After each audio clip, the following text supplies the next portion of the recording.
Star Jump Station. Hello, everyone. And I'm not on camera. That's not going to work. And my lights aren't on. How terribly unprepared is this? Professional Yes. hell. As a matter of fact, I need to go ahead and pop this light on. This worked out good. This shows you how well prepared we are today. I hope everyone's doing well. Ender, how are you, buddy? Wonderful. Happy. This is the first stream you've been able to get in on for ILW, am I right? Yeah, it is. Work sucks. Yeah, it's been a little challenging. Been a little challenging for you, but you've got a lot going on.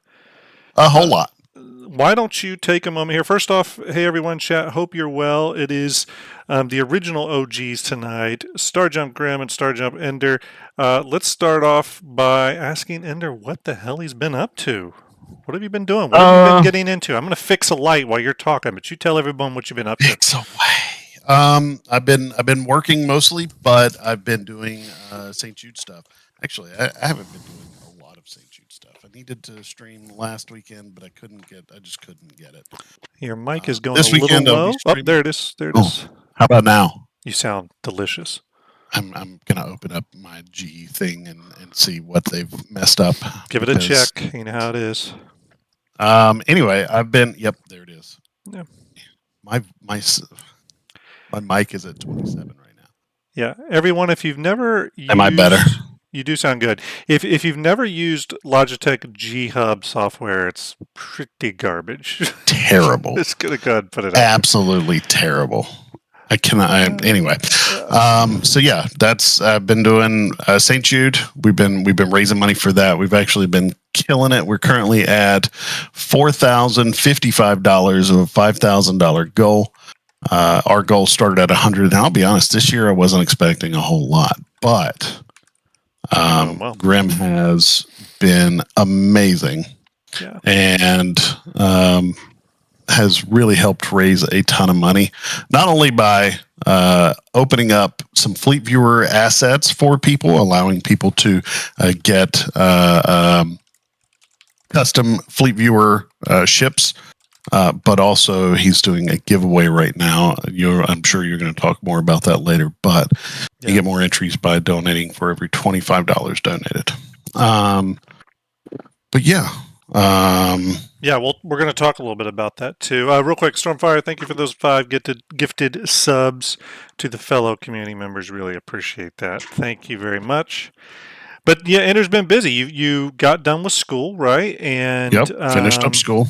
You're about to start not an internship program, but kind of an extended learning program, which is pretty exciting. You'll be doing that with my company, which is awesome. The company I work for, which is a sort of post-production house. I'm excited for it. Yeah, me too. Really very excited for it. And I think it's going to play into our... you know something I've been really thinking about, especially after 3.23 launch? Because I'm thinking it freaking Chronicles. I want to get back to it so bad. And this... Very badly. And what you're a student of now is going to play into Chronicles so good. You know what I mean? It's because it's all it's a really lot of editorial. Yep. It's really going to help with the editing, the sound, all of it. So I'm really excited for it. Yeah. Real quick, everyone, this is a little bit of an impromptu stream tonight, just because the Ironclad information launched. So wanted to talk about that, but there was one interesting bit of news about the what's it called? The Hornet Mark 1. Wanted to talk about that for a minute and get my good buddy Ender's opinion on it. We do have VMXEO in chat. Everyone give VM a big salute. VM, obviously a major player in Star Jump, helping with Fleet Viewer, does his own great work with JRDF and all that good stuff. I think I'll be seeing him very soon at Equinox, hopefully. But so we're going to jump right into it so as not to burn up a lot of time. Again, we got 2 sort of subject matters to talk about here. It's very possible Saturday night, if we're not just feeling like gaming, which is very possible. It's very possible we could do another shorter 1-hour show to go over the Ironclad specs, so price, variants, attributes, all that. It's possible. It's also very possible we just want a game. Very much depends on... We're both exhausted right now. Yeah. It also depends on my game. I have a stream, that's right. a St. Jude. Let's talk about that stream. Let's talk about that. I reached out to a professional DM, Dungeon Master, for anybody who doesn't play D&D. I reached out to a professional DM and asked for his help in setting up a charity game on this coming Saturday, which is my last day to be able to raise money. The 31st is the official last day of St. Jude Played Live. Yep. And so we set up a game where we will be able to, us as players and anybody viewing, if you like D&D, please come out.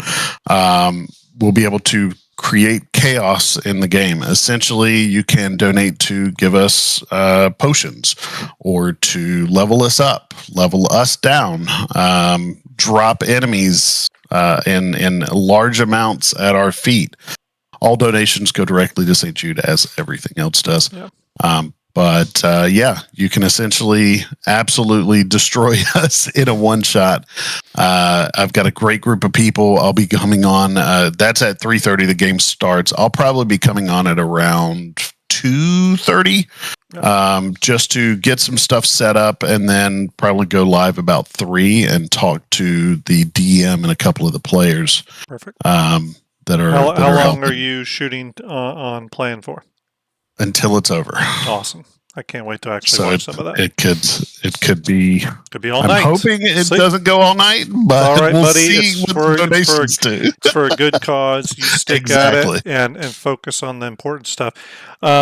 So let's jump into this because we're not going to be on tonight very long. So one thing, there's actually 3 subjects. I'm going to switch this over to our window view real quick here. Yep. The first one, I'm going to go ahead and pop this up since we're going to change subjects. Let's talk about the RSI Polaris real quick. But actually, you know what? Before we even get to that, let's talk about this. Let's talk about this bad boy.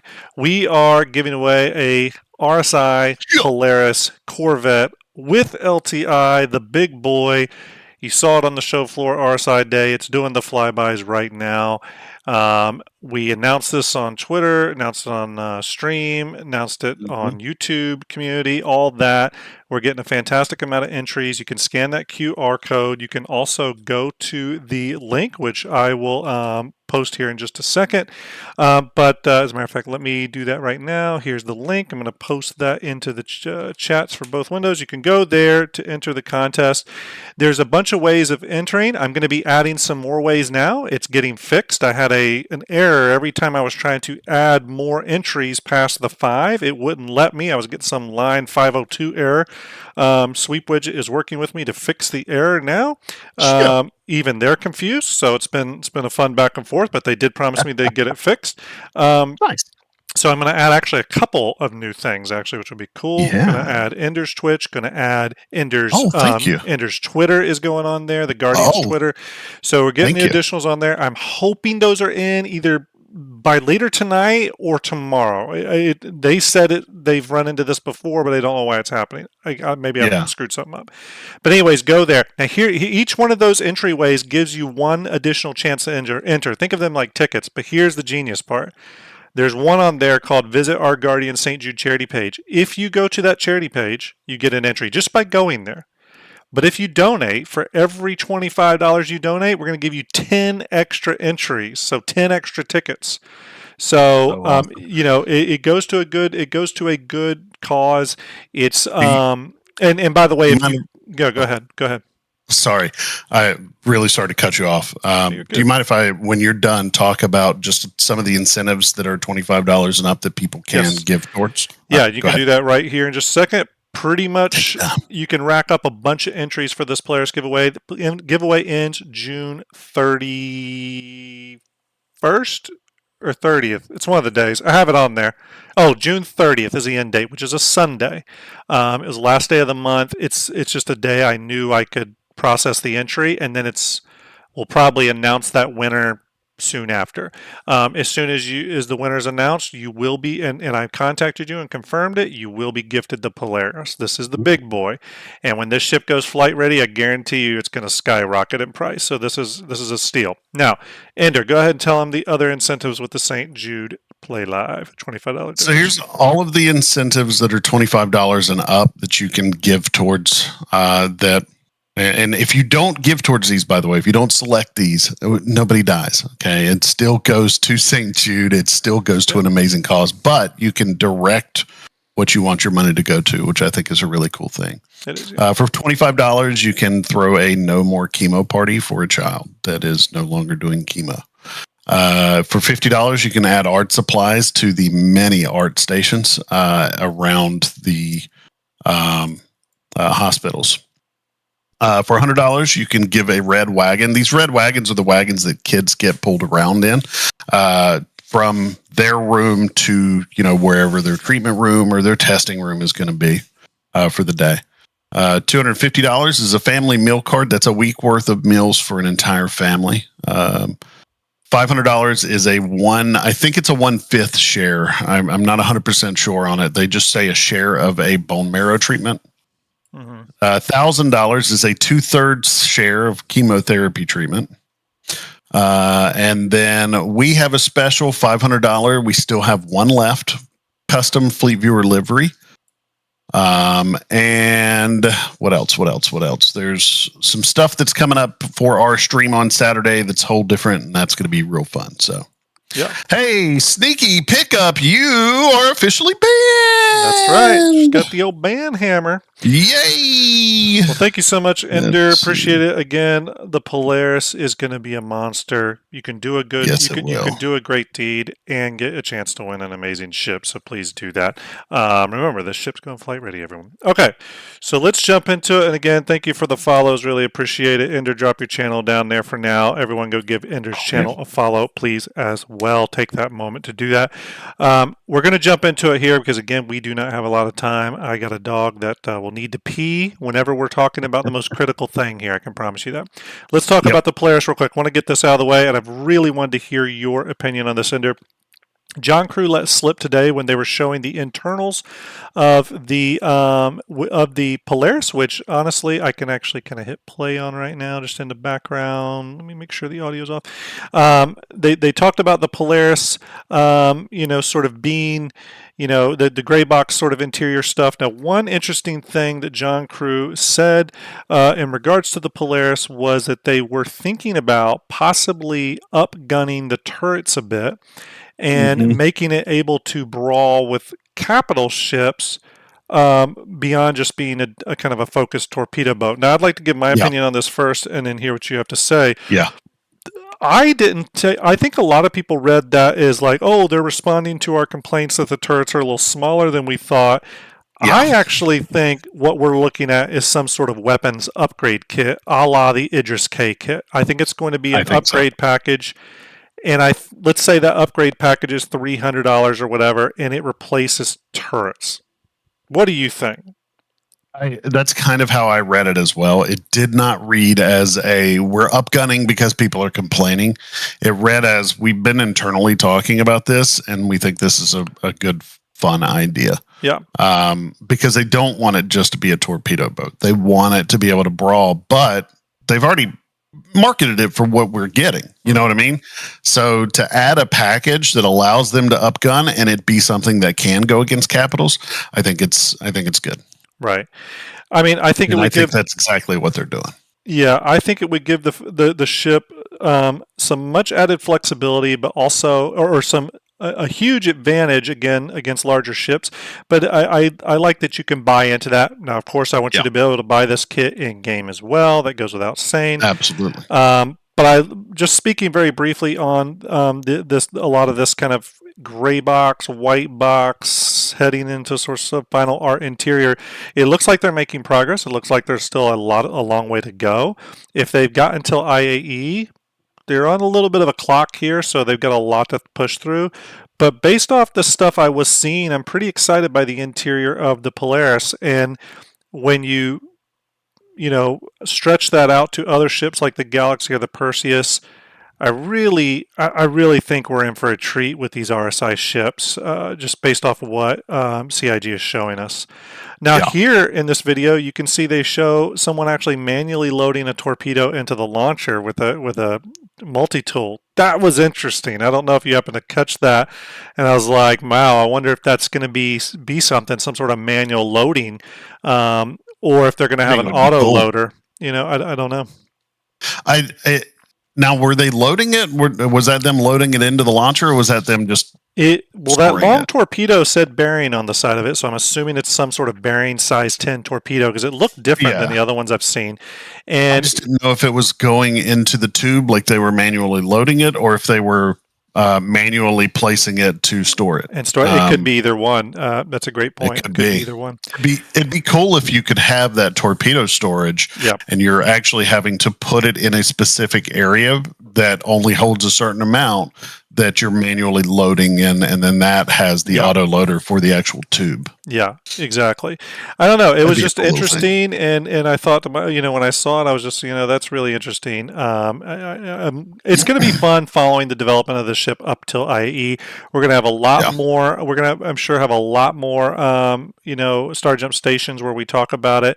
So don't worry about that. There's still lots to come regarding the Polaris. So stay tuned on that.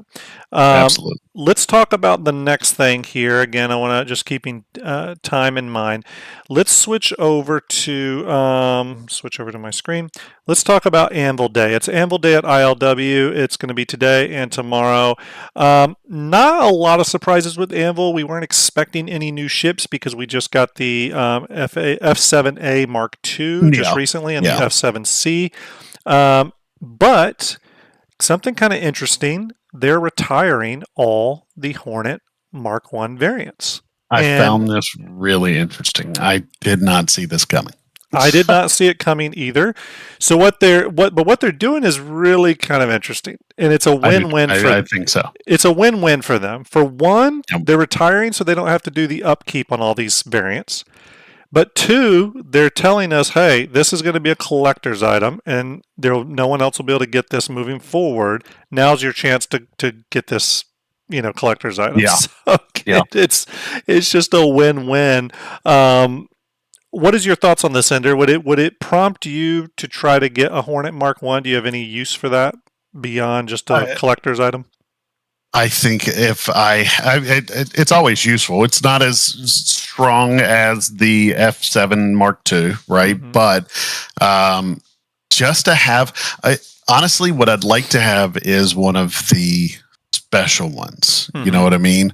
The Heartseeker or the what's the other one that they have? I can't even remember the other one right now. Yeah, the Wildfire or something. Something like that. I'd like to have one of those because those are kind of special. You know what I mean?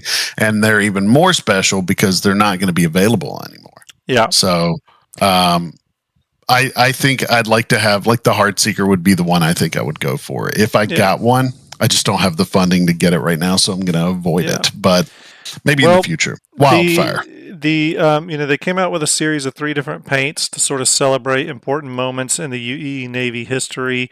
I don't know all the lore behind here, but I think that's a really cool thing. But again, they look good too. Yeah, they look really nice. Again, it's your chance to snag them if you want. They say this is going to be the last time they're sold. Maybe they're sticking to that. I don't know. But personally, for me, I just wanted my F7A Mark II. There's always been some visuals about the Mark I that I didn't love. I didn't love the huge intakes. So I'm going to avoid the FOMO on that one. Again, if I get one, it would be for that Heartseeker.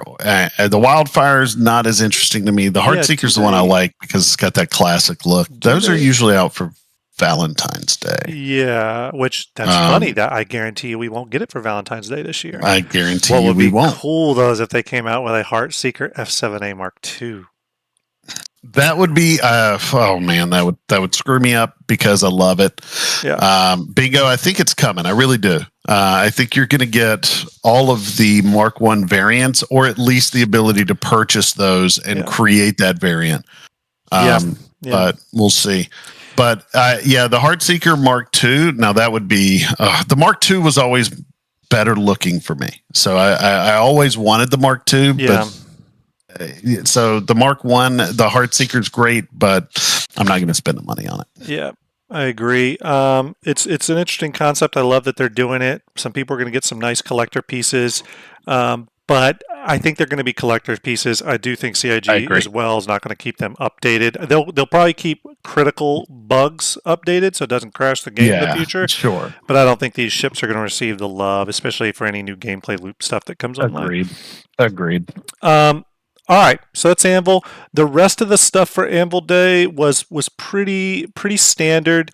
You know, the same old ships, which again, nothing's wrong, but it's a good chance to pick up some of the ships if you've been waiting on them. Obviously, the C8R is a pretty popular ship and will remain it. But ships like the Carrack. Sorry, go ahead, Ender. Can I just say, it's more of a question for anybody at CIG that maybe could potentially watch this in the future. Where the fuck is my Anvil Invictus paint for an Arrow? I know. It's desperately needed. So bad. It's desperately needed. The Arrow needs some new paints. I like the paints. They're okay, but the Arrow needs that. It hasn't gotten great paints, in my opinion. The nicest one was that, was it like a chrome kind of like Founders? Gray. It's the metallic gray. Yeah. The Founder, the Founders one that they gave out was nice too. Yeah. It's like that blue and chrome. That's the nicer one. Yeah. But don't get me wrong. The F8 needs paint. I see a lot of people saying Invictus F8. The Arrow's been out so much longer. Give me an Arrow Invictus paint. Yeah, okay? Out to the backers to fly. Yeah. Let's give some love to the Arrow. To me, the biggest ship in the Anvil lineup that is still a steal is the Crucible. At $350, this is absolutely a steal. The ship is going to skyrocket when it goes into production. You should try to get it in buybacks if you can, if this is something you're looking into. The Crucible is very much a ship that is going to go way up in price. It's one of those old legacy concepts. It will need a complete redesign, all that kind of stuff, but it will definitely go up. And I think that is a great segue to our next talking point, which is the very interesting, actually, you know what? I'm going to bring up, let's do this. I'm going to bring up this. We're going to talk about this ship. The Drake Ironclad, designed by the team up at CIG and our good friend who was on the show, Gavin Rothery, famed designer of many classic Star Citizen ships. Everything some of my favorites. Yeah, everything from the Gladius to the mighty Kraken. So from one of the smallest to one of the biggest. Ships like the Odyssey was another one he developed. The Perseus is a Gavin ship, possibly the Galaxy. Just one of the best designers, and it really shows here. I think this ship, it's. John Cruz said it just great in the show today when he referred to it as that kind of brutalist Drake design thing, and that's really it. These big blocky shapes, but intricately greebled with all these fine details, and it just looks like a behemoth, and I love it. It just looks very no frills. Now here's something interesting I want to say before we get too far into this. Hey, Angry PC Tech, hope you're well, buddy. What's up, Tech? Is that this design is not far off from a concept they created back when they were concepting the Kraken. If you go back and look at the very early Kraken designs before it became the aircraft carrier, there was a design that looked very similar to this. Very, very close to this. I wish I had it up. I'm almost wondering if there wasn't a moment when somebody said, we'd really like to get another Drake ship. Gavin, you got any ideas? And if he didn't go, I got a bunch here. Bring up those original designs and maybe here play off it is. That. And this isn't 1-to-1, obviously. I know that, but you can see how some of the design ethos. See how these kind of front two things here. Look at how they've carried over on the front of this. You see, some of the same ethos going it's on. there. Yeah, you see it. I mean, yeah, and I almost wonder if he didn't pull this up and then just start playing, or who knows? Knowing him, he's potentially just been playing around with different designs for a while and adding them in. Look, there's more. Like see this rear shot here. It's very similar to some of the layouts on the back of the ship. Again, I obviously it's evolved a lot, but you can see some of the kind of the follow through here. So, anyways, let's talk about what is the Drake Ironclad. The Drake Ironclad is a giant medium. They call it a medium armored cargo armored hauler. Now, I don't think they mean that in the sense of medium armor. I think they mean it in the sense of it is heavily armored medium hauler. Yeah, medium hauler, exactly. That's actually a really good thing to see come out, because currently a lot of the haulers aren't quite as indestructible. Well, the other thing too is that there is a gulf, right? We have the C2 Caterpillar range of haulers, which is in that high hundreds, right? Mid to high hundreds, so 500, 600, 700 SCU. Right. And then you have a jump to 4,670 or whatever, 4,600 something SCU for the whole seat. There's a huge gulf there. And we need something in that 1,500 to 2,000 range. I think that's what we're looking at here. And that's where I'd have to guess. Now, from this shot here, I think it's really interesting. You can really see the Kraken influence here. Again, Gavin Rothery designed the Kraken. It's really a great sister ship to that. Now, here's one thing I'll say. Here's one thing I will say. The Caterpillar can land on the deck of the Kraken. This big boy can't. I think people are starting to refer to this as the Fatapillar, which I'm okay with. Yeah. So you can see here more shots. Now, the interesting thing about this ship, and we're going to see it in the next still, I'll pause it when it comes up. The interesting thing about this ship is it has a front-loading ramp, perfect for ground vehicles and the like, and it's a big ramp. It can take tonks and all that stuff. So very a la Liberator, right? Yep. And then the next thing is the whole roof section opens up to a giant internal cargo bay. Now, so cool.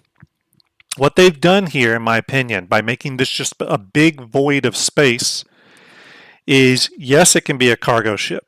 It can also be any other thing you want it to be. I really think that somebody said a Caterpillar, and I love it. I'm sorry. I really think what they've done is they've said, all right, we can give them a cargo ship, but we know our community. I think they're kind of playing into the community at this point, and they're going, make it a carrier here, guys. We'll help. Yeah. And actually, hold on real quick, everyone. I'm grabbing something here. Everyone stand by. Just grabbing something, switching over, and now we're back. And there we go. Just moving the QR code. So, big important thing here, though, is that they've now opened this up for us to do anything we want with. It can be a ground vehicle carrier to compete with the Liberator. It can be, looks like a mini carrier, right? To carry a fleet of C8Rs or whatever you want to do.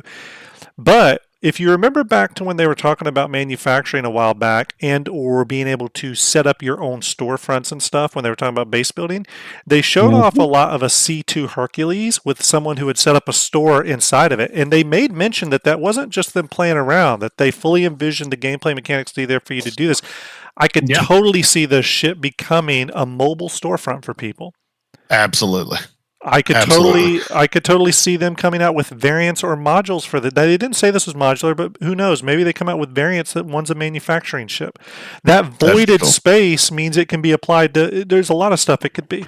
There's a lot that can be done with it, and I think that's a really fun idea for them to go with. They're moving it along in such a way. When the new ships are coming out, they almost seem like they're built with us in mind for all the different types of gameplay. Yeah. You know what I mean? Yeah, this is a cargo hauler, but what else can we do with it? Right. And they know that's we're pushing those boundaries consistently. I mean, people have always said what'll fit.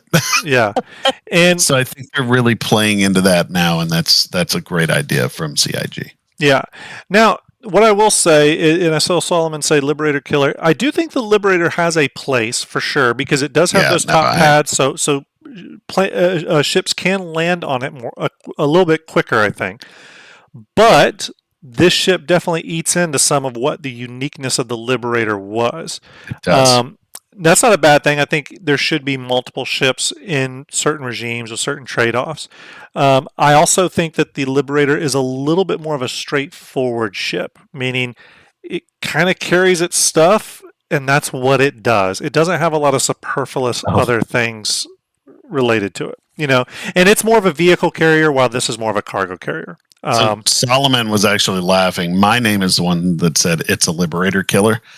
Solomon was laughing that he's saying okay. that. So, yes.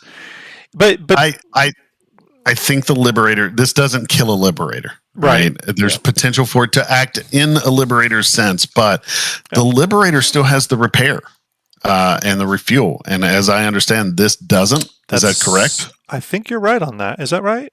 Oh no! Now the variant of this, the Ironclad Assault variant, does have repair facilities. The cargo version here does not, so that's true. But so there's variants. There's two different, and I missed that. So I'll go ahead and bring up this. So you'll notice. Let me bring up an image here. So you'll notice this version here.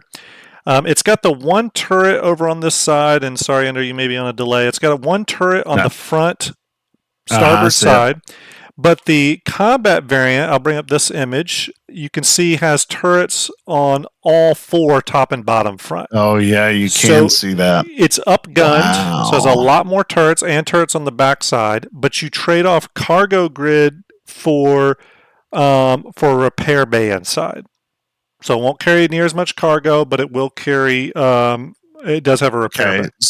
So this is interesting coming from Drake, who typically is the let's do it all in one. Yeah. Except for the Cutlass. Here you can see the which is fun, the military variant, which again is kind of interesting because it looks more industrial actually. I was about to say that the military variant has the industrial paint, which it should not. It should be on the regular one. But I do find it interesting that essentially what they've created is they've got a cargo hauler and a larger drop ship.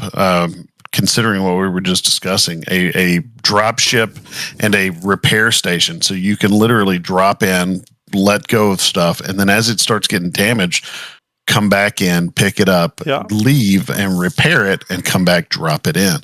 It's an interesting, a vehicle dropship is essentially what this turns into for the military variant. Yeah, and I'm going to speed up. So here's our cargo variant here. You can see the cutaway, so massive cargo hold, including in the very front, they've got the secure like smuggling cages for cargo they don't want scanned. And then they have, the backup part of the ship is all the living spaces and engineering and all that stuff. Now, let me just speed along to the military variant real quick, which is coming up here. They gave it kind of a nice little tour inside. Yeah, they do. Sorry, here, let me find it, everyone. Here it goes. Oh, there you go. Yeah, let's see. I'm going to let it play out for a minute here. Here's the military variant. It's a different paint job. Again, you can see the tonks coming out. Lots of space there. They'll do a cutaway here, and here's the cutaway for that one. Now, in this one, you see it can hold 4 Novas inside of it. That's quite a bit, actually. And then right behind that, you can see the dedicated repair facility. I think it's really interesting they show a Nova in there with the turret off. I wonder if you're going to be able to do that eventually with like the full repair mechanic in the future. Remove the turret, or if it's just concept art, But again, in up here where those cages were, you can see that's been traded off now. Now it's just a space. I could see that being, it kind of looks like it could be like a little armory with jump seats and all that. So armory with jump seats would be actually really interesting, especially up at that front area. Well, also over here on the far sides, they're hard to see. And over here, there's additional jump seats. So it looks like this thing can carry a damn armada of ground forces. So my statement of dropship was actually more accurate than I was I think needing it to be. I like that a lot. But Solomon said maybe a makeshift brig. That would actually be a good place for it. You don't want it back in the living quarters. It wouldn't shock me. That's not a bad spot for it. Yeah, it wouldn't shock me if we get that. They do give a now they make clear this is concept art, but they do kind of a little bit of a walkthrough of the ship as well, at least currently how it's spec'd. But let's get to one of the big things that was brought up, and I thought it was really interesting the tongue-in-cheek way it was brought up. But they specifically mentioned that this ship will make the Kraken possible, because this ship will allow them to build all the parts and pieces for a giant Drake ship, and then much like what they're doing with the Polaris, how the Polaris will help the Galaxy and Perseus and Arastra and all those eventually. This is the ship that's going to allow them to move forward with the Kraken. So I'm all for it. You can 100%. See that command area right there that they're showing, this little whatever shape that is, trapezoidal shape. Yeah. I guarantee you, and I'll be curious to size this on Saturday when I start working on the Fleet Viewer model for this, I guarantee you this is the same exact size as the Kraken primary bridge. I'd be interested. Do they have a chair in there? Is that a chair I'm seeing up on the top? Oh, yeah, there's 2 chairs here and several others in here. Yeah. Knowing you well enough, I'm sure you could probably get to play with that and figure it out. Yeah. And I think their goal is to make sure there's parts and pieces of this that carry over to the Kraken. Yeah. Now, the Kraken's bridge is actually 2 of those decks stacked on top of each other, but they're going to be able to all do that. Question for you. Did they mention at all that this was a modular ship in any way?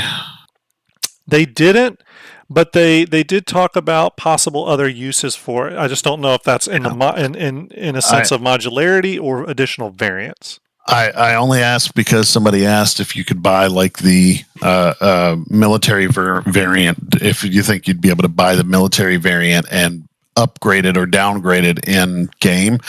Without the modularity, I don't see that happening. I see them making them 2 separate ships. I would like them to do this ship how they're doing the Kraken, where it's not a module, but you will be able to go to the shipyards and have it switched back and forth with time and money.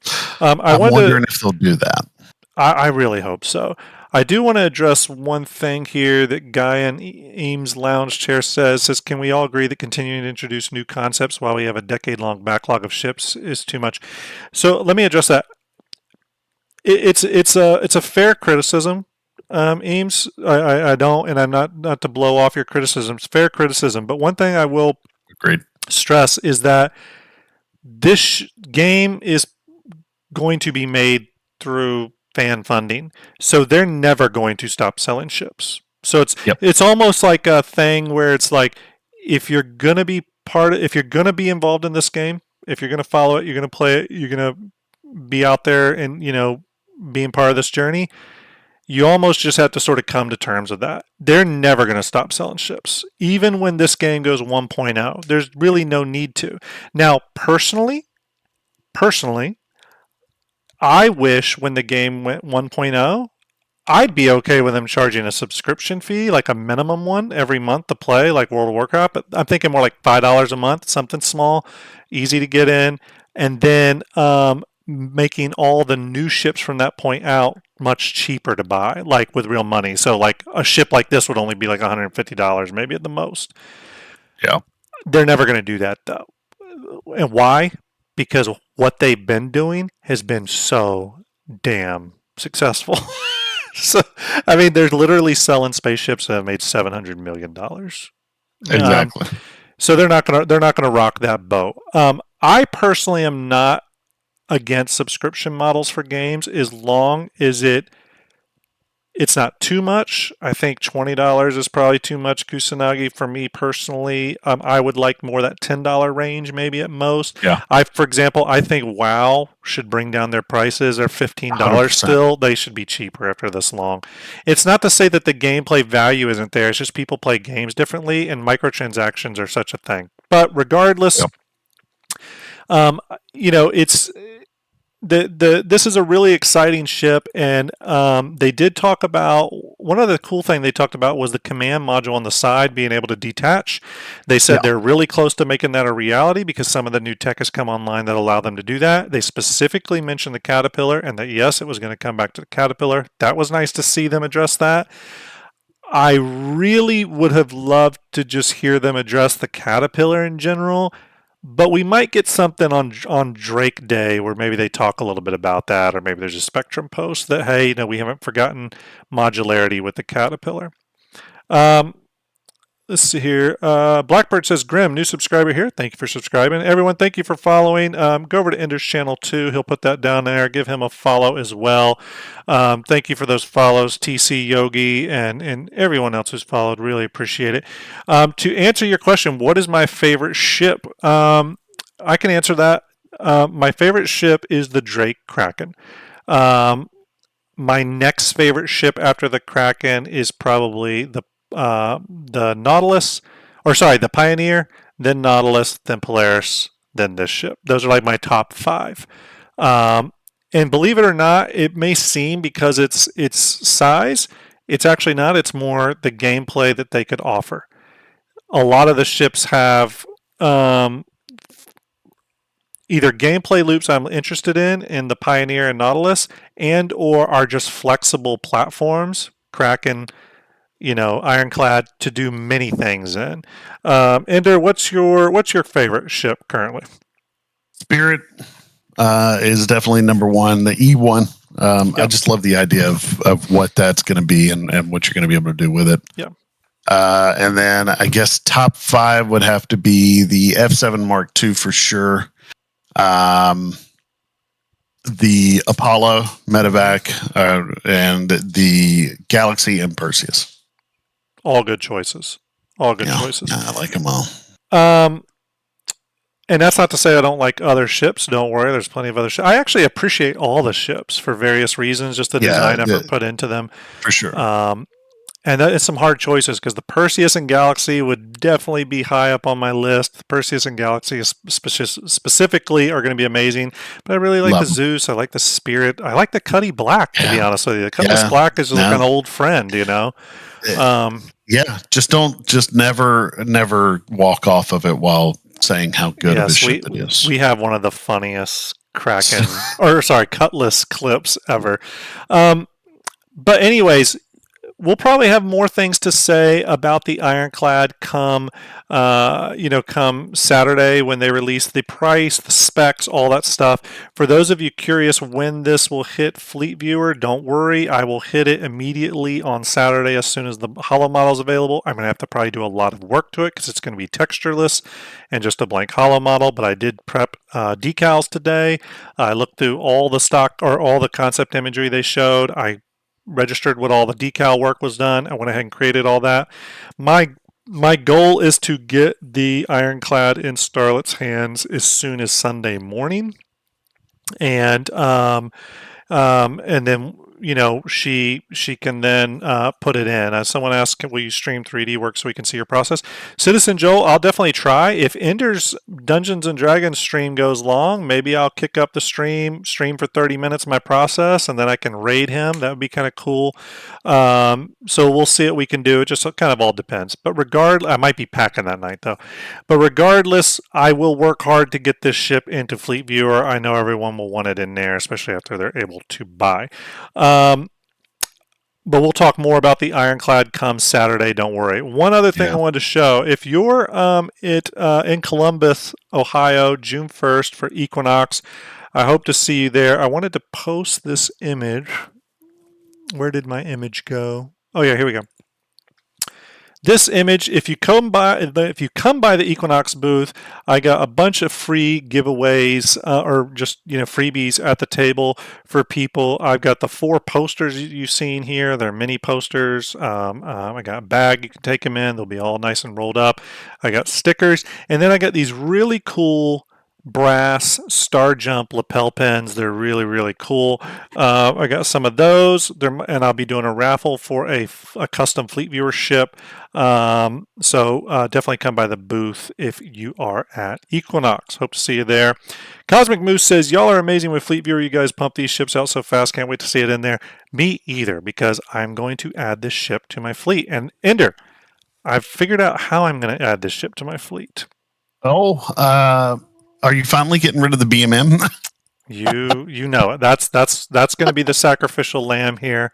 Is it? Yes, that's a good call. I think that's good. It's going to go. Not that the BMM is bad, but I think that for you, Drake is obviously, it makes sense. So yeah. I'm a big Drake fan. I love the aesthetic. But you know what? Yeah. I don't even know if I'm a big Drake fan, because there's Drake ships I don't love the look of. The Buccaneer I just don't love. I would make changes to it.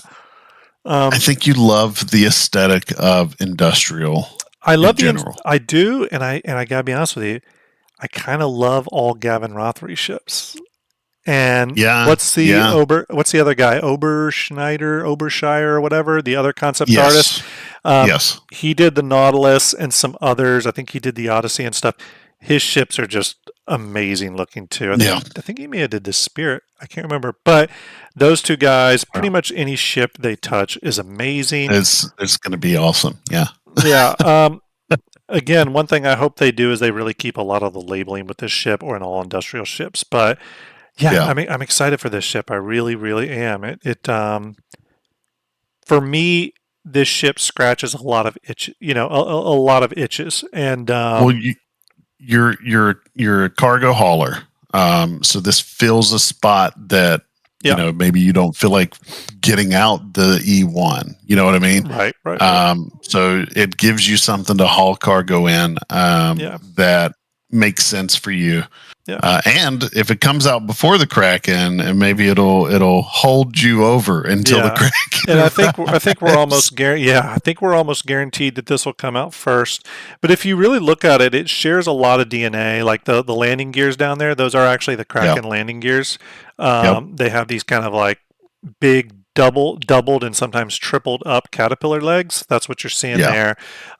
It's got now the engines are caterpillar engines, but I think scaled up. But it's got the Kraken bridge, and it's got some other Kraken components. I want the Kraken. Now that's a ship I would fly. Anyway, the Kraken. I think the Drake Kraken. I think we're looking at that's where all of the toilets from all of the Cutlass Blacks ended up, in the Drake Kraken. I think you're right. I think you're absolutely right. Yeah. Vasily says, question, did you estimate length? I have not estimated length yet, but he's got a guess. Yeah, Execute from Info Runners told me he did a rough measurement based off that one, and it was kind of a smart thing to do. He took the cutaway that they showed right here, I believe, that shows the tonks inside, and he said it looked like it was 7 tonks long. Now, I have not confirmed that to myself. You can see it right here. I have not confirmed that myself, and to be quite honest with you, it looks longer than 7 tonks to me. I do know 7. I did do a calculation, and 7 Nova tanks are like 112, 115 meters long, something like that. It looks longer than that, because I think you could get another one here, another one here. That's 4, 5, 6, 7. Well, maybe it's 8. Maybe it's not a lot longer. Let's call it 8 for now, for lack of knowing, which would put it somewhere in that 125 meter regime. And 125 meters, just so you know, other ships on par with that would be the Liberator, the Carrack, stuff like that. The Odyssey's a little bigger, I think at about 140 meters. Maybe this ship is up to that size. But what I think this is it's sitting in that like large ships. There's the small large, which are like the Connies and Genesis, and then there's the large that are like the Liberator Carrack size. That's what it looks like. It might be bigger. We don't totally know, but that's what it looks like. So wait, you said that 115 meters is what the guess was? I think 7 Nova tanks is like 112 meters. I think it's got to be much bigger than that. Yeah, especially if the Caterpillar is 115 meters. Yeah.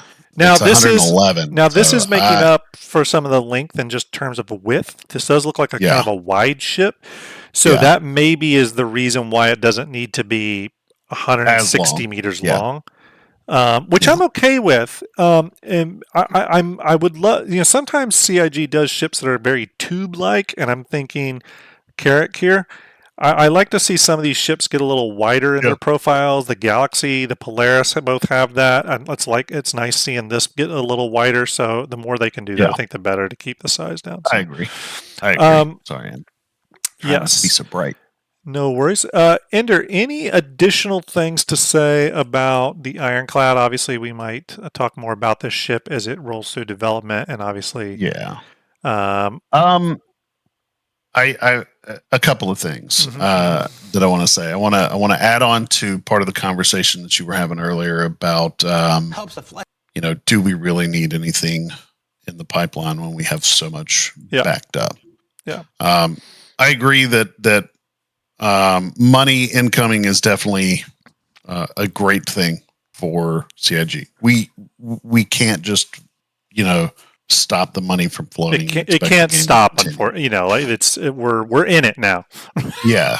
That said, I don't think new ships are ever going to be a bad thing, and I don't think they're going to stop making ships. I think ships will always be something that is coming out. Yeah. So to stop it just because we have a backlog is bad. They're working on getting a team, together and really getting things out of the pipeline. Yeah. And I think in just the last 2 years, they've really shown that they are pushing to get things done. I agree. So I agree. I think it's a good thing to have new stuff come out. And I don't think we should ever say, just because I've spent $2,500 on my ships and I don't have any of those ships right now, I don't think there's anything bad about that. I think it's the weight that helps, and you get to enjoy the game for now because it's not quite a game yet. It's still just an alpha.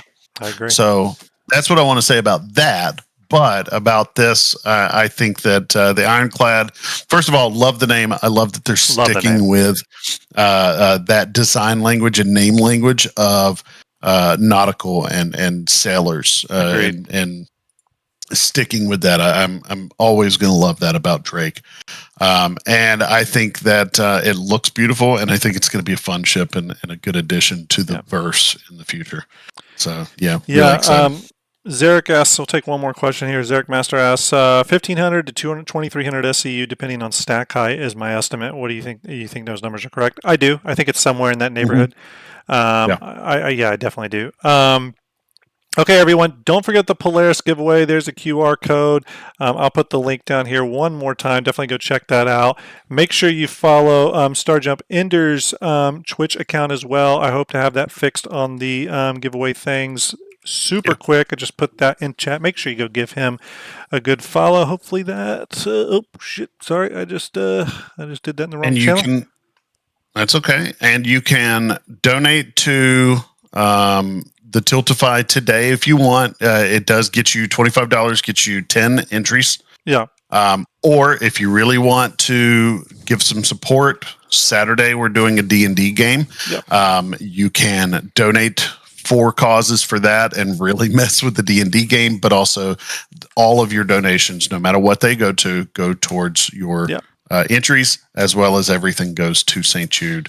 Yeah. It's all for the kids. And Grim, I just want to say thank you. You have this year, and I said it, but I'm saying it again, this year, you've really proven that you deserve that Guardian logo, that Guardian addition to your name, because you've done so much for St. Jude this year.